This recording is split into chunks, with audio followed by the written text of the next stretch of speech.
Hello everyone. बच्चों business हम लोग इकोनॉमिक्स के अंदर बीकॉम फर्स्ट ईयर इकोनॉमिक्स के अंदर अभी तक हम लोगों ने जो पढ़ा वो बता देता हूँ पहले शॉर्ट में। हमने पढ़ा डिमांड क्या होता है। देखो हमारी जो मांगे होती है, ये चाहिए वो चाहिए, डिज़ायर होती है, ठीक है। और डिज़ायर के साथ अगर दो चीज़ आके मिल जाए, एक एबिलिटी और एक विलिंगनेस, तो डिमांड बन जाती है, ठीक है। यानी अगर तुमने कहा यार तुम्हें आईफोन चाहिए लेकिन तुम्हारे पास पैसे ही नहीं है खरीदने के, तो डिज़ायर कहलाएगा।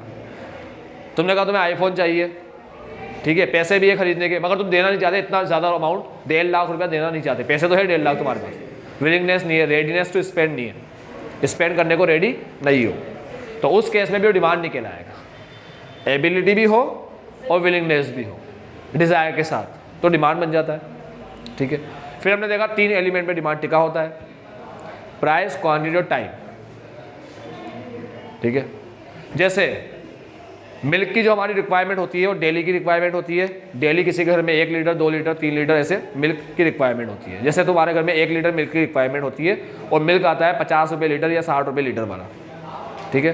तो 50 रुपये लीटर वाला 1 लीटर मिल्क डेली हमारे घर में आ रहा है, तो 50 रुपये लीटर वाला मतलब प्राइस, 1 लीटर मिल्क यानी कि क्वान्टिटी, और डेली आ रहा है यानी कि टाइम पीरियड। तो डिमांड इन 3 एलिमेंट में टिकी होती है, ठीक है। कोई ऐसे बोले कि मेरे पास तो एप्पल आईफोन खरीदने का पैसा भी है, मैं देने को भी रेडी हूँ, मगर मैं कभी खरीद लूँगा जब मर्जी पड़ेगी, तो ये डिमांड नहीं है। डिमांड के साथ टाइम एलिमेंट होना बहुत ज़रूरी है। फिर डिमांड समझने के बाद हमने क्या पढ़ा था, डिमांड को समझने के बाद हमने पढ़ा था कुछ फैक्टर ऐसे जो डिमांड को अफेक्ट करते हैं मार्केट में, ठीक है। जैसे कंज्यूमर बढ़ गए मार्केट में, पॉपुलेशन बढ़ गई तो डिमांड बढ़ेगी, पॉपुलेशन कम तो डिमांड कम, ठीक है। क्लाइमेट फेवरेबल हो गया तो डिमांड ज़्यादा, अनफेवरेबल हुआ डिमांड कम, ठीक है। टेस्ट नेचर फैशन अगर बदल जाए, मतलब फेवरेबल हो जाए तो डिमांड ज़्यादा, अनफेवरेबल हो जाए तो डिमांड कम, इनकम बढ़ जाए तो डिमांड ज़्यादा, इनकम कम हो जाए कंज्यूमर की तो डिमांड कम, ठीक है। प्रोडक्ट की प्राइस बढ़ जाए तो डिमांड कम, प्राइस बढ़ने से डिमांड कम होती है और प्राइस कम होने से डिमांड बढ़ जाती है, ठीक है। तो ये कई चीज़ें अपन पढ़े, एडवर्टाइजमेंट ज़्यादा करोगे, एग्रेसिव होगी तो डिमांड ज़्यादा, ठीक है। हाँ, अंदर तो बेटा कुछ भी लिख देना तुम लोग। अब इतनी सारी चीज़ों से डिमांड बदलती है, कई चीज़ें डिमांड की, ठीक है, फैक्टर अफेक्टिंग डिमांड। अब आज की क्लास में जो हम पढ़ेंगे वो पढ़ेंगे लॉ ऑफ डिमांड। तो मैंने तुमसे कहा कि इतने सारे फैक्टर है, कंज्यूमर की इनकम का बदलना, क्लाइमेट का चेंज होना, प्राइस का चेंज होना। बिजनेसमैन के हाथ में क्या होता है इन सारे फैक्टर में से? प्राइस। बिजनेसमैन के हाथ में कोई इनकम तो होती नहीं है कंज्यूमर की, कि मेरे पास जो कस्टमर आ रहा है मैं चाहूँ तो उसकी इनकम बढ़ा दूँ। कोई आके मुझे ऐसे बोलेगा बच्चा सर थोड़ा प्रॉब्लम है फाइनेंशियल, हम कम फीस देंगे, तो मैं बोलूँगा अच्छा ऐसा, तेरी इनकम बढ़ा दूंगा मैं। तो इनकम तो मेरे हाथ में नहीं ना कि इनकम बढ़ा के डिमांड बढ़ा दूँ मैं, ठीक है। तो income, climate, taste, fashion, nature, population, ये सब मेरे हाथ में नहीं है। आई बात समझ में? मेरे हाथ में जो चीज़ है वो है प्राइस, ठीक है। तो बिजनेसमैन के हाथ में प्राइस है, तो प्राइस पर ही लॉ दिया गया है। आज की क्लास में अपन लोग पढ़ेंगे law of demand. Page number, पिछली क्लास में हम लोग पढ़े थे, इससे पिछली वाली में डिमांड शेड्यूल, डिमांड कर। डिमांड शेड्यूल का मतलब एक टेबल बनाकर अलग अलग प्राइस पे अलग अलग डिमांड बताना, tabular representation of demand at various price, ठीक है। और डिमांड कर का मतलब होता है वो जो डिमांड की टेबल जो तुमने बनाई है उस टेबल को ग्राफ में बताना, graphical representation of demand schedule. Demand schedule का ग्राफिकल रिप्रेजेंटेशन और डिमांड कर होता है, ठीक है। तो आज लॉ ऑफ डिमांड पढ़ेंगे, करते हैं शुरुआत। लॉ ऑफ डिमांड के अंदर तुम टिक लगाओगे, सेकंड लाइन में लिखा है other things remaining same. Law of demand की हेडिंग डली हुई है पेज नंबर 9.7 पे, और उसकी सेकंड लाइन में लिखा है other things remaining same, the quantity demand of commodity increase with the fall in its price and the quantity demanded decrease with the rise in its price. यहाँ तक टिक लगाना है, राइज इन प्राइस तक, ठीक है। तो लॉ ऑफ डिमांड क्या है बच्चों? इसके पहले कोई लॉ पढ़े आज तक इको में?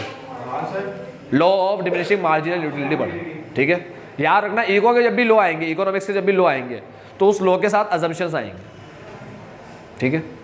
अजम्पशन का मतलब होता है कंडीशन। लॉ बनाने वाला बोलता है हमारी बात सही तभी होगी जब ये कंडीशन अप्लाई हो, ठीक है। मैं तुमसे कहा मैं जयपुर जाके आया, 5 घंटे लग गए, तुमने कहा 5 घंटे सर मैं 2.5 घंटे में पहुंचा दूँ। मैंने कहा कैसे? कि सर मैं 100 किलोमीटर 1 घंटे में पहुंचा दूँ आपको, मैं 200 किलोमीटर 2 घंटे में पहुंचा दूँ, 500 किलोमीटर 5 घंटे में पहुंचा दूँ, 900 किलोमीटर 9 घंटे में पहुंचा दूँ, ठीक है। अगर मुंबई 1000 किलोमीटर है तो आपको 10 घंटे में मुंबई पहुंचा दूंगा। मैंने कहा लगी शर्त, पहुंचा देगा? तो बच्चा बोल रहा है हाँ सर पहुँचा दूंगा, मगर मेरी कुछ कंडीशन है, गाड़ी ऐसी हो, रोड ऐसा हो, पेट्रोल फुल हो, ऐसा सब बताया उसने मुझे, रुकनी नहीं चाहिए बार बार बीच में। तो ऐसे कंडीशन बताई बच्चे ने, ये कंडीशन होगी तभी मेरी बात सही होगी। मैंने जो बोला आपको, मेरा वादा तभी सही होगा, जो वादा किया है वो पूरा करूँगा। लेकिन 3 कंडीशन हो या जी 4 कंडीशन हो, ऐसा तुम लोगों ने शर्त रखी। ऐसे ये भी बोलते हैं। तो इकोनॉमिक्स से जितने भी लॉ पढ़ेंगे तो हर लॉ की कुछ कंडीशन होगी। तो लॉ क्या है? लॉ ऑफ डिमांड, कि प्राइस के बढ़ने से डिमांड कम होती है और प्राइस के कम होने से डिमांड बढ़ती है। ऐसा हमेशा होता है, तभी तो लॉ बोला उसको। लॉ का मतलब ऐसा ही होगा, ठीक है। अब बच्चा आगे बोल देगा सर ज़रूरी नहीं ऐसा हो, बहुत सी बार प्राइस बढ़ी, हम तो उतना ही लाते हैं जितना हम लेकर आ रहे हैं, ठीक है। तो लॉ तो टूट गया ना। बच्चा आगे बोल रहा है हम तो नहीं देखते सर, ऐसा तो नहीं होता ज़रूरी कि ऐसा ही हो। तो बच्चों मेरी बात सुनो,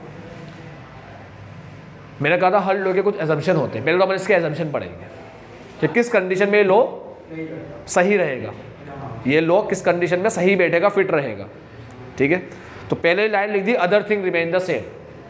तुम्हें अगर ये लॉ देखना है तो तुम्हें अदर थिंग्स को सेम रखना पड़ेगा। मतलब एक बच्चा आया, बच्चे ने आगे कहा सर हमारे पड़ोस में गोपाल रहता है। मैंने कहा अच्छा बच्चा है। फिर सर गोपाल 10,000 रुपये कमाता है, 9,500 का राशन वगैरह लेकर आता है, 500 रुपया उसके पास बच जाता है गोपाल के पास। गोपाल को फ्रूट खाने का बहुत शौक है, तो गोपाल 500 रुपये का 10 किलो फ्रूट खरीदता है। गोपाल को इतना शौक है कि वो एक दिन में 1 किलो फ्रूट खाए, इतना शौक। लेकिन पैसे कितने बचते हैं? 500, और उससे फ्रूट कितना आता है? 10 किलो। कितने रुपए बचते हैं गोपाल के पास? 500। कितना कमाता है गोपाल? 10,000। तो 9.5 कहाँ चले गए? राशन पानी, घर का लाइट का बिल, ये सब खर्चे में 9.5 चले जाते हैं, सिर्फ 500 ही बच पाते हैं उसके पास। उस 500 का गोपाल क्या खरीदता है? फ्रूट खरीदा। कितने किलो? 10 किलो। तो सर जब भी प्राइस बढ़ जाती है ना, तो उसके पास तो 500 ही रुपये, तो गोपाल 10 किलो नहीं खरीद पाता है, तो 9 या 8 किलो खरीद के लाता है, ठीक है। और प्राइस कम हो जाती है तो गोपाल 10 की जगह 12 किलो भी खरीद लेता है। तो मैंने कहा देख बैठा ना बेटा, बैठा हो सही लो, प्राइस कम होने से डिमांड बढ़ती है, प्राइस बढ़ने से डिमांड कम होती है। तो उसने कहा नहीं सर अब मेरी बात तो सुनो, कंप्लीट नहीं हुई। ये हुआ कि गोपाल की इनकम बढ़ गई। अब गोपाल 20,000 कमाता है। अब गोपाल के पास साल के आखिरी में 10,500 बचते। अब गोपाल 10 किलो नहीं खरीदता, अब वो 30 किलो खरीदता है महीने भर में। वो 1,500 रुपया खर्च करता है। अब फ्रूट महंगे भी हो जाते ना, तब भी 30 किलो ही खरीदता है। कितने महंगे हो जाए, 2,000 के, 2,500 के, 3,000 के हो जाए 30 किलो, ठीक है। तो मैंने बच्चे से बोला बच्चे तूने उसकी इनकम क्यों बढ़ा दी, कोई चीज़ को चेंज मत कर दो। फिर बच्चे ने कहा सर मार्केट में एक प्रोडक्ट था, उसकी डिमांड इतनी थी, जैसे उसकी डिमांड थी 50 यूनिट डेली, ठीक, अब 60 हो गई। क्यों? क्योंकि कंज्यूमर बढ़ गए, एक सोसाइटी बन गई वहाँ पर, वह नए कंज्यूमर आ गए रहने के लिए, तो कंज्यूमर बढ़ गए मार्केट में। तो मैंने कहा तूने कंज्यूमर को क्यों चेंज किया, जो थे वही रख। तुम्हें पता है ना मल्टियाँ बन जाती है, नई नई सोसाइटी डेवलप होती है, वहाँ लोग रहने के लिए आ जाते हैं, ठीक है। तो क्या किया, सोसाइटी को बढ़ा दिया। इसीलिए ये बोलता है प्राइस बढ़ने से डिमांड कम होगी और प्राइस कम होने से डिमांड बढ़ेगी, लेकिन उसके लिए तुम्हें अदर थिंग्स को क्या रखना पड़ेगा? सेम रखना पड़ेगा। Other things remaining the same, OTRS बोलते हैं शॉर्ट में, OTRS, O other T things are remaining as same, OTRS। Latin भाषा में इसको बोलते हैं सेटेरिस पेरिबस। लैटिन भाषा में OTRS को बोलते हैं OTRS। ऐसा बोलना sir other thing remaining the same को OTRS बोल रहे हो, प्राइस पोल को PF बोल दो, प्राइस राइस को PR बोल दो। ऐसे नहीं बना रहा कुछ बैठ करके, मजे नहीं आ रहा मेरे को। हाँ, ये OTRS होता है, ये other things remain the same, इसके बस other things remain the same. When price fall demand increase, when price rise demand decrease. Price बढ़ेगी तो डिमांड डिक्रीज हो जाएगी। तो तुमसे कोई पूछे लॉ ऑफ डिमांड सुनाओ, तो उसको बोलना other things remain the same, ये बोलना पहले, सबसे पहले, क्योंकि ये असम्पशन है उसके, सारी चीज़ें सेम रखनी पड़ेगी। उसके बाद हम बोलेंगे when price rise demand decrease, when price fall demand increase, ठीक है। When price rise demand decrease, when price fall demand increase, ठीक है। ये लॉ ऑफ डिमांड है, खत्म, ठीक है। OTRS को लैटिन भाषा में बोलते हैं सेटेरिस, परी की बस नहीं है, पेरी बस है, ठीक है, नहीं तुम परी बस कर दो। अब पेज टर्न करोगे तो एजम्पशन आएंगे, अच्छा लिखा है देखो एजम्पशन में, तुमने टिक भी लगा रखा है। एजम्पशन में लिखा है देखो, पहली लाइन के अंदर ही लिखा है सेटेरिस पेरिबस, टिक लगाना है इस पे, ceteris paribus other things remaining the same, ठीक है। और इसके नीचे लिखा हुआ है कॉल्ड अजम्पशन, इसे अजम्पशन बोलते हैं। उसके नीचे टिक लगाना है कॉल्ड दी अजम्पशंस, इसे अजम्पशंस बोलते हैं। टिक लगा रखा है तुमने इस पे, ठीक है। हाँ, तो इस अजम्पशन को ऐसे ऐसे भी लिख सकते हैं अपन। तुमसे कोई पूछे लॉ ऑफ डिमांड के अजम्पशन क्या है, तो तुम उसको बोलना other thing remain the same. Other things को क्या रखो, सेम, किसी को भी चेंज मत करो। तो अब ये पॉइंट्स बना रहा है चेंज मत करो के नाम से। देखो पॉइंट नंबर 2 में देखो क्या लिखा है, consumer income must be constant, constant रहने चाहिए, ठीक है। तो तुम लोग ऐसे लिखना, अगर तुम्हें पॉइंट लिखना हो ना 1 2 3 4 5 7 ये लिखना हो तो तुम ऐसे लिखना, no change in income, no change in population, no change in taste, no change in climate, no change in ये, नो चेंज इन वो, नो चेंज इन, ऐसे करते रहना, बैठे बैठे लिखते रहना पॉइंट। सर ये क्या बोल रहे हो आप, ये मैं बोल रहा हूँ फैक्टर अफेक्टिंग पढ़ाया था जो तुम्हें, ये सारे फैक्टर लिख देना, नो चेंज लगा के खत्म, समझे कि समझे। जैसे पहला फैक्टर है नंबर ऑफ कंज्यूमर, तो लिख देना no change in number of consumer. दूसरा है income, no change in income. तीसरा है no change in price of substitute and complementary, substitute की प्राइस भी चेंज नहीं हुई, कॉम्प्लीमेंट्री की प्राइस भी चेंज नहीं हुई, ठीक है। फिर पढ़ाया था डिस्ट्रीब्यूशन ऑफ वेल्थ, ये मत लिखना। फिर पढ़ाया था consumer taste, no change in consumer taste. फिर पढ़ाया था possibility of price changes in near future, ठीक है, no change in possibility of price change in near future. फिर पढ़ाया था climate, no change in climate. फिर पढ़ाया business condition, no change in business condition. यही है बच्चों, बस देख लो 7 पॉइंट क्या है।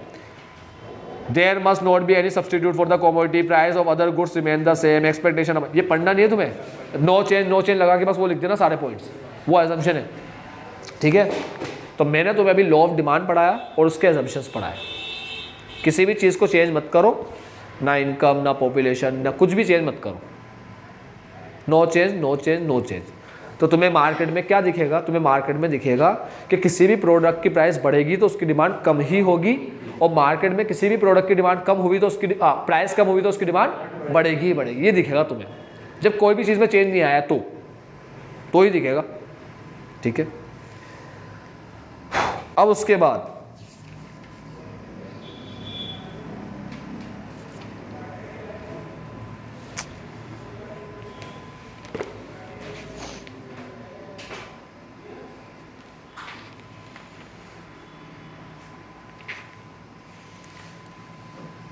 क्या कंडीशन लगाने के बाद भी ऐसा हो सकता है कि लॉ ऑफ डिमांड कहीं पे अप्लाई ना हो? तो कुछ चीज़ें ऐसी होती है जिस पे लॉ ऑफ डिमांड अप्लाई नहीं होता, कंडीशन लगने के बाद भी नहीं होता। जैसे नेसेसिटी गुड्स, ज़रूरत के सामान, ठीक है, रोटी कपड़ा मकान। तो खाने पीने के जो सामान है, ठीक है, आटा वगैरह है जैसे रोटी बनाते हैं, ठीक है, दाल चावल, ये सब, इन पे लॉ ऑफ डिमांड अप्लाई नहीं होता। क्यों? क्योंकि थोड़ा इसकी प्राइस थोड़ी बढ़ भी गई मार्केट में। जैसे आटा 20 रुपये किलो है, 25 हो जाएगा, 40-50 थोड़ी हो जाएगा। तो आटा 20 से 22 हो जाए या 25 हो जाए तो पापा ऐसे थोड़ी बोलेंगे अब कब रोटी खाना बेटा, आटा महंगा हो गया, ऐसा बोलेंगे? नहीं, कोई डाइटिंग वाइटिंग नहीं करने लग जाओगे तुम लोग 25 रुपया होते ही। और कम भी हुआ तो पापा ऐसे नहीं बोले कम हो गया अब ज़्यादा खाएगा तू। अगर प्राइस 20 से 18 हो गई तो आटा उतना ही लाएंगे जितना रोटी खानी है हमें, जितनी हमेशा लेकर आते हैं, ठीक है। इसकी डिमांड डाइट के बढ़ने पे बढ़ेगी, बस तुम्हारी डाइट बढ़ गई तो ही डिमांड बढ़ेगी, पैसे वैसे से नहीं चलेगी कि सस्ता हो गया तुम ज़्यादा खा रहे हो, डाइट बढ़ाई तुमने, ठीक है, और महंगा हो गया तुम डाइट पे चल रहे हो, अभी तुम खाना कम कर दिया। तो मतलब इसको लगाने के बाद, एजम्पशन के बाद भी कहीं कहीं पे लॉ ऑफ डिमांड अप्लाई नहीं होता, तो उसे बोलते हैं exception of law of demand. क्या बोलते हैं उसे? Exception of law of demand. तो एक्सेप्शन अपन पढ़ेंगे पेज नंबर 9.10 पे।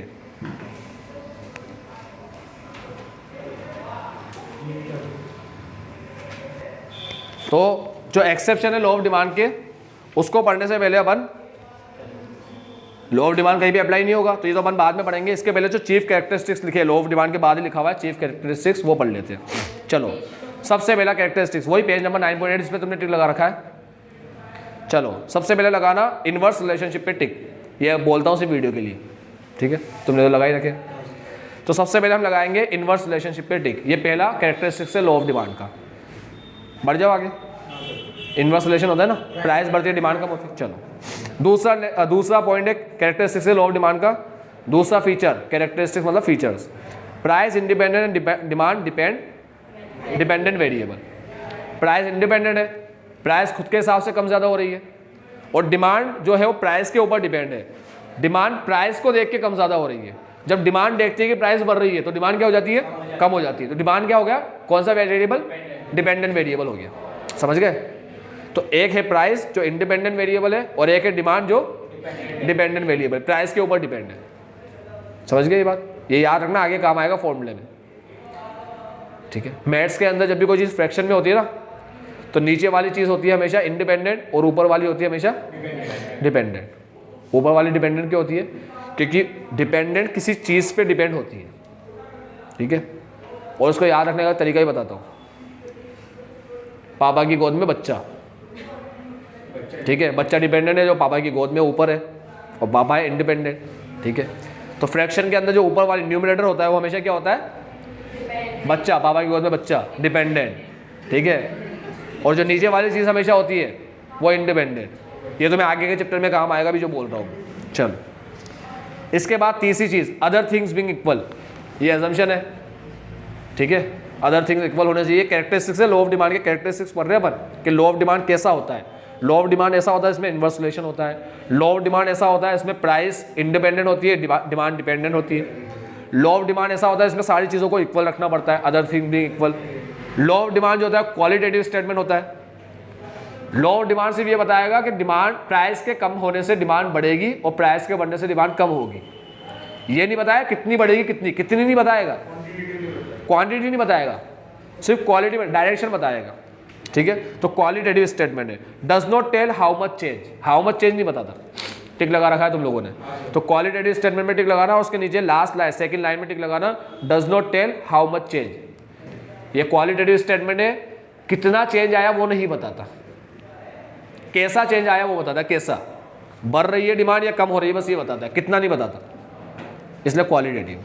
ठीक है, और आखिरी, it is concern with certain period of time, ये किसी पीरियड ऑफ टाइम की बात होती है। ठीक आगे बढ़े, क्या रीजन है लॉ ऑफ डिमांड के, यानी अब रीजन आए लॉ ऑफ डिमांड के, तो रीजन का मतलब समझ लो। अभी लॉ ऑफ डिमांड के क्या पढ़े थे अपन ने, कैरेक्टरिस्टिक्स, फीचर्स, नेचर।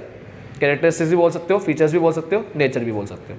सब बच्चों को पता है लॉ ऑफ डिमांड क्या है, क्या है, अदर थिंग्स भी इक्वल, प्राइस के बढ़ने से डिमांड कम होगी, प्राइस कम होने से आगे क्या लिखेंगे बस सबसे पहले, OTRS, अदर थिंग्स भी इक्वल। ठीक है, तो कैरेक्टरिस्टिक्स पूछेगा तो कैरेक्टरिस्टिक्स बता देंगे। पहला अदर थिंग्स भी इक्वल डेफिनेशन में आ गया। ठीक है, फिर प्राइस के बढ़ने से डिमांड इनवर्स आ गया, फिर प्राइस और डिमांड इंडिपेंडेंट डिपेंडेंट आ गया, फिर डिमांड कम होगी और डिमांड बढ़ेगी, क्वालिटेटिव आ गया। समझ रहे हो, इसमें सब आ गए सारे, इसमें से निकालना कैरेक्टरिस्टिक्स डेफिनेशन में से। तो OTRS पहला, प्राइस के बढ़ने से डिमांड कम, इनवर्स, प्राइस इंडिपेंडेंट, डिमांड बढ़ती है और डिमांड कम होती है, तो सिर्फ क्वालिटेटिव बता रहा है। समझ गए? चलो, और टाइम पीरियड से रिलेटेड होता है। अब रीजन पढ़ेंगे। बच्चों में तुमसे एक सवाल पूछता हूँ, सारे बच्चे मुझे बताना। तुम लोग 3 रजिस्टर खरीदने गए और तुमने कहा रजिस्टर कितने के, उसने कहा 30 रुपये का एक, तो 3 कितने के हो गए, 90 के। तुम 90 रुपया दोगे, 3 रजिस्टर खरीदोगे, है ना। उसने कहा अगर आप 4 लोगे ना तो मैं 100 में दे दूंगा। आप 4 तो 120 के होते हैं, तो वो 100 का, तो चौथा वाला 10 का ही भर रहा है अपन। तो तुम 3 लेकर आओगे, 4 लेकर आए। हमने देखा मार्केट में कई चीज़ों की प्राइस जब कम होती है तो डिमांड बढ़ जाती है। इसे सब्जी वाले, फ्रूट वाले बहुत अच्छे समझते हैं इस चीज़ को, तो इसके साथ ही खेलते हैं। तो जब तुम फ्रूट लेने जाते हो, तुमसे कहते हैं 60 रुपये किलो, भाई साहब ओके, तुम पूछते कितने रुपए किलो, तो कहता भाई साहब 60 रुपये किलो, 2 किलो 100 रुपये के। तो ऐसा क्यों बताता है, अलग अलग भाव क्यों बता रहा है? ऐसे बोलते 60 रुपये किलो, बस खत्म कर दे, चुप हो जाए, इसके बाद चुप नहीं होता। ऐसा बोलता है भाई साहब 60 रुपये किलो और 2 किलो 100 रुपये के। अब तुम लोग में से पता नहीं कोई गया हो या नहीं गया हो सब्जी और फ्रूट खरीदने के लिए, ठीक है, कभी गए होंगे तो ऐसी लाइन सुनने को मिलती है, 30 रुपये किलो, 2 किलो 50 रुपये के, ऐसे बोलता है। जबकि 2 किलो 60 के हुए, 30 रुपये किलो कोई चीज़ है, 2 किलो 60 की हुई। उसको पता है 2 किलो क्यों लेगा अगर 1 किलो लेने आया तो, और मैं इसको 2 किलो कैसे बेचूँ। तो सब्जी वाले लॉ ऑफ डिमांड का बहुत यूज़ करते हैं। सब्जी वाले फ्रूट वाले लॉ ऑफ डिमांड का ही यूज़ करते हैं, वो बताएंगे ही ऐसा तुम्हें 30 रुपये किलो, और अगर तुम लोग 2 किलो लोगे तो 50। उसको याद है 1 किलो खरीदने आया है, इसको हम 2 किलो कैसे बेचे, वो ऐसे ही बेचते हैं। ठीक है, अभी मैं स्ट्रॉबेरी लेने गया, मैंने कहा कितने की है, बोला 80 की। 80 का एक डब्बा स्ट्रॉबेरी का। मैंने कहा बहुत महंगे। मैं कहा 2 कितने के, मैं उसने कहा 80 का एक, तो मैंने कहा 2 दे दो 100 में, ऐसा बोला मैं कहा 2 दे दो 100 में। तो अगर 100 में तो नहीं आएगा, एक काम करो 150 में ले लो। अब 80 के साथ 160 हुए, वो 150 में दे रहा। मैंने कहा नहीं 100 में लूँगा। उसने कहा जो लास्ट 120 में ले लो, इससे कम नहीं होगा। अब 2 डब्बे 120 में दे रहा है, तो 60 का ही पड़ा। ठीक है, या ऐसे बोल दो कि पहला डब्बा 80 का पड़ा और एक और बढ़ाने पर कितने रुपए बढ़ाने पड़े, सिर्फ 40 ही बढ़ाने पड़े। ठीक है, तो ऐसे करते वो लोग। ज़्यादा बेचने के तरीका उनका यही होता है, बस लॉ ऑफ डिमांड। ज़्यादा बेचना है तो लॉ ऑफ डिमांड का यूज़ कर लो, ख़त्म काम। टाइम जिम वाले भी ऐसे ही करते हैं, 1 महीने का चार्ज जिम, GYM। जिम वाले बोलते हैं 1 महीने का चार्ज कितना कि 2000। ठीक है, अब 1 महीने का 2000 तो 6 महीने का कितना हुआ 12। जिम वाले बोलते हैं 6 महीने का 10,000 और 12 महीने का 15,000। ठीक है, अब वो सोचेगा हाँ बेटा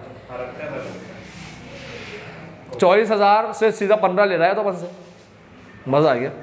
ठीक है, 6 महीने का भी लोगे तो 10 और 10 करके 20 पड़ेंगे। ठीक है, ये तो 15 ही पड़ रहा है, इसीलिए हर बंदा पूरे साल का पैकेज ले लेता है। अब लेता पूरे साल का है, ज़्यादा महीने भर भी चला जाए बहुत बड़ी बात है। जिम वालों को भी पता है, इसे शक्ल देख के पहचान लेता है ये बंदा 1 महीने भी आ जाए तो बहुत बड़ी बात है, मगर रुपए तो 12 महीने के आ गए। एंजॉय करो, मज़े करो। ठीक है, तो ऐसा मेरे साथ भी हुआ है। एक बार 12 महीने के पैसे दे के आ गया, मैं गया ही जिम, महीने भर ही गया। तो अरे कोई कोचिंग है क्या BCC, जो तुम पढ़ने नहीं आओगे और पैसे मांग लोगे, पैसे मिल जाएंगे, कोई रिटर्न नहीं करता।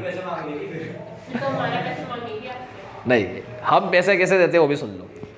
तुम हमारे पास पढ़ने आए, ठीक है, तुमने 1 महीना पढ़ा, उसके बाद तुमने खुद बोल दिया कि अब से नहीं पढ़ेंगे या कोई प्रॉब्लम है नहीं आ पाएंगे, तो तुमने अगर फीस दे दी तो प्रोपोर्शनेट रिफंड हो जाती है, प्रोपोर्शनेट, ये हमारा रूल है। ठीक है, एट प्रेजेंट अभी तक का तो ये रूल है। नहीं तो कोई ये वीडियो मेरे 4-5 साल बाद देखे और मेरे को दिखाने आ जाए देखो। ठीक है, लेकिन ईयर चल रहा है 2023 चल रहा है, 23 के लिए बता रहा हूँ। लेकिन कोई बच्चा यहाँ पर आया और जुड़ा हुआ है BCC से, ठीक है, 4-5-8-10 दिन की छुट्टी करके फिर आया, फिर गया, फिर 2-3-4-5 महीने तक आया ही नहीं, तो हमारे लिए तो बच्चा क्लास में ज्वाइन है, उसे बोल के मना करना पड़ेगा कि हम नहीं पढ़ रहे। ठीक है, तब हम उसको बैच ग्रुप हर जगह से रिमूव करते हैं फिर। ठीक है, तब से उसकी फ़ीस लगना बंद। भले वो नहीं पढ़ा, उसकी फ़ीस तो तब तो लगेगी, क्योंकि हमारा तो प्रेजेंट एब्सेंट चल रहा है इसका, ये है। तो ये रूल है, अपन वापस कर देते हैं। कहना तो पड़ेगा एटलीस्ट, को तो सही यार। तुम अचानक से 5 महीने बाद आ गए मुँह उठाकर, बच्चा ऐसे क्यों नहीं कहता? क्योंकि उसको लगता है मैं कभी ना कभी तो जाऊँगा, फिर उसको लगता है मैं जा ही नहीं पा रहा, तो अपनी कन्वीनियंट के हिसाब से बताता है। तो ऐसा तो तुम ही जानते हो गलत है। ये वीडियो के बाद बताऊंगा। तो मेरी बात सुनो अभी। हाँ, प्राइस कम होने से डिमांड बढ़ जाती है मार्केट में भी, अपन ने देखा, हमारा भी एक एग्जांपल लिया, उसमें भी देखा अपन ने। तो बेटा कुछ रीज़न है क्या प्राइस कम होने पे डिमांड क्यों बढ़ती है? कोई रीज़न है बढ़ने का, क्यों बढ़ती है? लोग ज़्यादा खरीदेंगे, पैसा कम लगने से क्वांटिटी ज़्यादा मिलती है, ये रीज़न है। तुम ज़्यादा क्यों खरीदते हो? इसने कहा कि फ़ायदा होता है सर, प्राइस कम पे ज़्यादा खरीदने में फ़ायदा होता है। चलो तुमने कहा फ़ायदा होता है, तो अब तुमने 4 रजिस्टर खरीद लिए, कितने का फ़ायदा हुआ? 20 रुपये का। 4 और खरीद लो, 40 का हो जाएगा। फिर 4 और खरीद लो, 60 का हो जाएगा। खरीदते रहो, बैठे बैठे दुकान ही खरीद लो। जितनी ज़रूरत है जितनी ज़रूरत तो 3 की थी, 4 क्यों खरीदा? वो आगे भी काम कभी आ गया, अभी तो सस्ते मिल रहे हैं। एकदम ही कुछ फर्क नहीं पड़ता। देखो मेरी बात सुनो, तुम बोलते तो ये हो कि फ़ायदा हो रहा है इसलिए ख़रीद लिए, ठीक है, लेकिन जो मेन रीज़न है ना खरीदने के, क्यों ज़्यादा खरीद लिया या ज़्यादा होने पे प्राइस क्यों कम खरीद लिया तुमने, तो उसके जो मेन रीज़न है वो ये है, ये लिखे हुए यहाँ पर। पहला रीज़न है इनकम इफेक्ट। इनकम इफेक्ट में टिक लगाना, प्राइस, उसके बाद फॉल, उसके बाद इंक्रीज द रियल इनकम, उसके बाद spend less to buy the same amount of quantity. अब समझ लो मतलब, बच्चों तुम लोग बर्गर लेने गए, जो 25 रुपये का एक आता है, 100 रुपये लेकर जाते हो तुम बर्गर खरीदने, 25 का एक आता है, 100 के कितने 4 आ जाएंगे। एक दिन तुम बर्गर लेने गए, उसने कहा बर्गर की प्राइस कम हो गई 20 हो गई, वैसे वो बोलेगा तो नहीं, ठीक है, और एग्जाम्पल समझते हैं, एग्जाम्पल हाइपोथेटिकल होता है, इमेजिनरी। उसने कहा बर्गर 20 के हो गए, तुम्हारे पास 100 रुपये कितने खरीद सकते हो, 5 खरीद सकते हो ना, ठीक है। तुम नहीं खरीदोगे तो कोई दूसरा खरीद लेगा, कोई ना कोई तो खरीदेगा, तो बर्गर की डिमांड तो बढ़ेगी बढ़ेगी, तो कंफर्म है। कैसे बढ़ेगी, तुमने ना खरीदा अगर, तो कोई ऐसा पर्सन आएगा जो खरीद ले, तो अगर कुछ कस्टमर भी खरीदते हैं तो बर्गर की डिमांड तो बढ़ी ना। आई बात समझ में? हमेशा अपने हिसाब से मत देखा करो, ऐसे मत देखा सर हमारा तो 4 ही पर्सन है खाने के लिए, हम 5 क्यों खरीदेंगे, ऐसा मत देखा करो। तुम 4 खरीद लोगे, मान लो प्राइस कम होने पे भी तुमने 4 ही खरीदे, तो तुम अकेले थोड़ी हो कस्टमर, कई कस्टमर है, उसमें थोड़े बहुत ने भी खरीद लिया तो डिमांड तो बढ़ी ना, ठीक है। तो अब 100 रुपये के कितने बर्गर आ जाएंगे, 5, यानी प्राइस कम होने से परचेजिंग पावर बढ़ती है, और परचेजिंग पावर का दूसरा नाम होता है रियल इनकम। क्या नाम होता है दूसरा, रियल इनकम, ठीक है। तुम्हारी इनकम बढ़ गई। इनकम बढ़ना किसे कहते हैं, जो जितना खरीदना चाहे वो खरीद सके, उसे इनकम बढ़ना बोलते हैं ना, सही है ना। तो प्राइस कम होने से इनकम बढ़ी है नहीं बढ़ी, क्योंकि तुम अपने हिसाब से ज़्यादा खरीद पा रहे हो, तुम लोग पहले जितना खरीदते थे उससे ज़्यादा खरीद पा रहे हो, तो उसे रियल इनकम बोलते हैं और परचेसिंग पावर बोलते हैं। इसलिए प्राइस कम होने से क्या बढ़ जाती है, तुम्हारी परचेसिंग पावर, या ऐसे बोल दो क्या बढ़ जाती है, रियल इनकम बढ़ जाती है। तो रियल इनकम परचेसिंग पावर एक ही होता है, ये बात समझ गए, परचेसिंग पावर का बढ़ना या रियल इनकम का बढ़ना, तो इसे बोलते हैं इनकम इफेक्ट। कौन सा इफेक्ट, इनकम इफेक्ट। एक रीज़न ये होता है, कई रीज़न पड़ेंगे, हर कस्टमर कुछ ना कुछ रीज़न से डिमांड बढ़ाता है और डिमांड कम करता है। तो किसी कस्टमर का रीज़न ये होता है कि उसको खरीदते तो 5 ही होते थे, मगर इतना पैसा नहीं हुआ करता था, सस्ता होने से उसकी परचेसिंग पावर बढ़ गई, उसकी रियल इनकम बढ़ गई, अब वो ज़्यादा खरीद पा रहा है, ये रीज़न भी हो सकता है। इसके अलावा दूसरा रीज़न क्या हो सकता है, सब्स्टिट्यूशन इफेक्ट। सब्स्टिट्यूशन इफेक्ट का मतलब होता है, इसमें टिक लगा लेना, प्राइस ऑफ के बाद एक्स फॉल्स, फिर एक्स फॉल्स के बाद एंड, फिर उसके नीचे लिखा है price of a substitute Y remain constant, इस पर टिक लगाना है कांस्टेंट तक। फिर कांस्टेंट के नीचे लिखा है would increase the consumption of के बाद एक्स, फिर बिकॉज, उसके बाद बिकम चीपर। क्या मतलब है, क्या लिखा हुआ है वो सुन लो। इसमें लिखा है प्राइस ऑफ एक्स फॉल्स, जब एक्स की प्राइस कम हो जाती है और उसके सब्स्टिट्यूट की प्राइस कम नहीं होती, एक्स की कम हो जाती है और सब्स्टिट्यूट कौन है, वाई। अब एक्स और वाई नहीं बोल रहा, अब पेप्सी और कोको कोला बोल रहा हूँ। अब एक्स को क्या बोलूँगा, पेप्सी, और वाई को क्या बोलूँगा, Pepsi coco cola, Pepsi coco cola X Y, ठीक है। अब पेप्सी की प्राइस मार्केट में गिर जाए, price of Coca Cola remain constant, Coca Cola की प्राइस वही रहे, दोनों की बोतल 10-10 रुपये की आती है, दोनों ब्लैक ड्रिंक है। अब पेप्सी आने लग जाए 8 रुपये की और कोक अभी भी 10 की आती है, would increase the consumption of Pepsi, Pepsi का कंजप्शन बढ़ जाएगा, because Pepsi become cheaper, Pepsi cheaper हो गई एज कंपेयर टू कोक, ठीक है।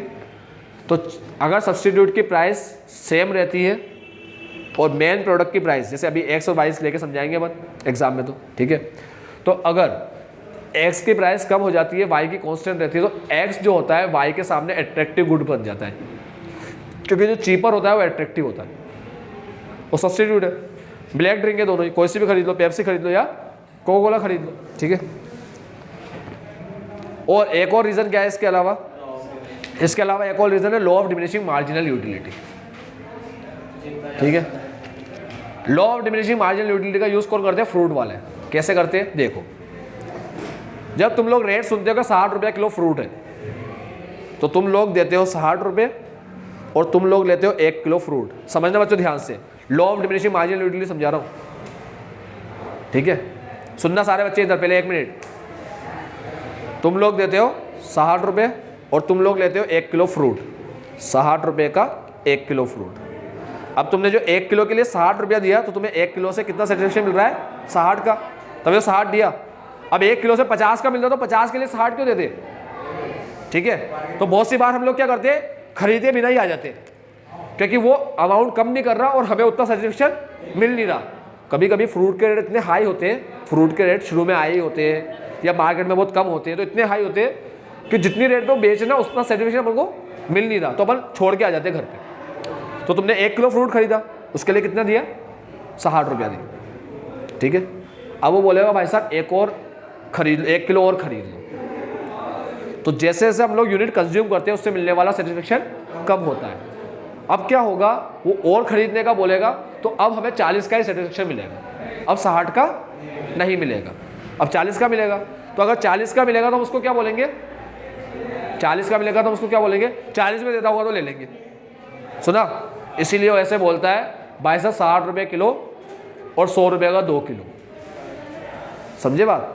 उसको पता है कि अब ये और खरीदेगा ना बंदा, तो इसको 60 का सेटिस्फेक्शन नहीं मिलेगा, इसको 40 का ही मिलेगा। तो मैं इसको 40 करके देखता हूँ एक बार, तो ले लेगा वो, ठीक है। इसे बोलते हैं law of diminishing marginal utility, ठीक। तो इसमें टिक लगाया था अपन ने। अ कंज्यूमर पेज टर्न करेंगे अपन, पेज टर्न करके आएंगे 9.10 में। 9.10 में सेकंड लाइन लिखी है, a consumer always want to attain equilibrium, इस पे टिक लगाएंगे। हाँ बस। उसके नीचे लिखा है विल इंक्रीज हिज कंजप्शन, उसके आगे लिखा है only when the price of the commodity falls, ठीक है। Consumer always want to attain equilibrium, consumer हमेशा चाहता है उसको इक्विलिब्रियम मिले, ठीक है। तो ही वो अपना कंजप्शन को क्या करेगा? इंक्रीज करेगा। इक्विलिब्रियम मिलेगा मतलब मैक्सिमम सेटिस्फेक्शन मिले।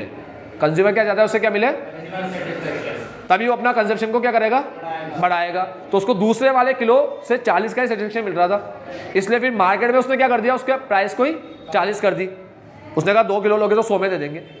दूसरे वाले किलो को कितने में दे रहा है वो? 40 रुपये किलो में। एग्जाम्पल याद रखना 60 और 40 का, ठीक है। तभी जाएगा कंज्यूमर क्या करता है? कम प्राइस पे खरीदता। एक रीजन ये भी है, एक रीजन ये भी है। इसके अलावा एक रीजन ये है change the number of buyer. अब इसमें टिक लगा लो पहले, और तुम्हें ये सिंपल है तो बोलते समझ में आ जाएगा।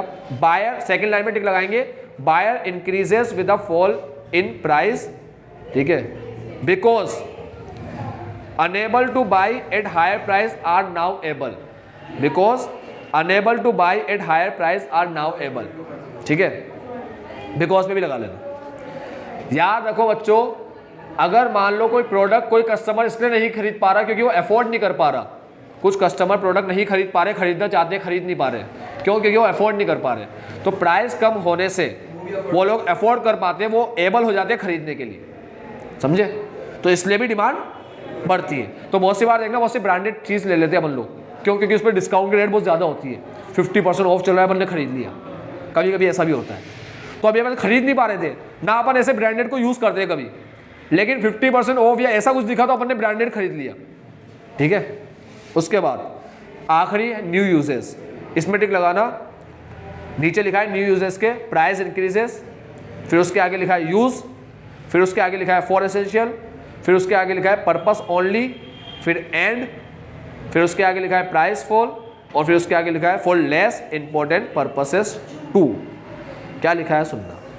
जब प्राइस इंक्रीज हो जाती है तो हम जो भी गुड्स एसेंशियल है, ठीक है, उसका यूज़ करते हैं जो भी गुड्स है उसका यूज़ करते हैं एसेंशियल पर्पस के लिए, इंपॉर्टेंट पर्पस के लिए, ठीक है। और जब प्राइस फॉल हो जाती है तो लेस इंपॉर्टेंट यूज़ में भी ले लेते हैं। जैसे अनियन है, प्याज, ऑनियन देसी भाषा में, ठीक है, देसी भाषा में कह रहा हूँ ऑनियन, और इंग्लिश के अंदर अनियन। तो जो अनियन है उसका यूज़ हम सब्जी में भी करते हैं और सैलेड के लिए भी करते हैं। अब अनियन महंगा हो जाएगा तो कौन सा यूज़ कट डाउन करोगे?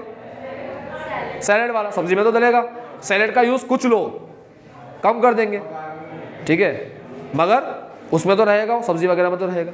तो क्या होता है बच्चों, जब कोई चीज़ बहुत सस्ती होती है ना, सस्ती, तो हम उसके लेस इंपॉर्टेंट यूज़ में भी ले लेते हैं उसको। लेस इंपॉर्टेंट यूज जहाँ पर जरूरत नहीं है वहाँ भी यूज़ करने लग जाते हैं। नींबू को सब जगह निचोड़ने बैठ जाएंगे मस्त, ठीक है। अब नींबू मान लो सस्ता हो जाए, 10 रुपये किलो हो जाए, तो 1 किलो ले आएंगे सीधे, और जहाँ मर्जी बड़ी सब में नींबू निचोड़ो, मस्त खाने में भी, यहाँ भी वहाँ भी मज़े आ रहे बहुत। और महंगा हो जाए नींबू, ठीक है, तो कहीं भी डालने से पहले सोचेंगे नींबू का यूज़, एसेंशियल चीज़ में यूज़ करेंगे उसको।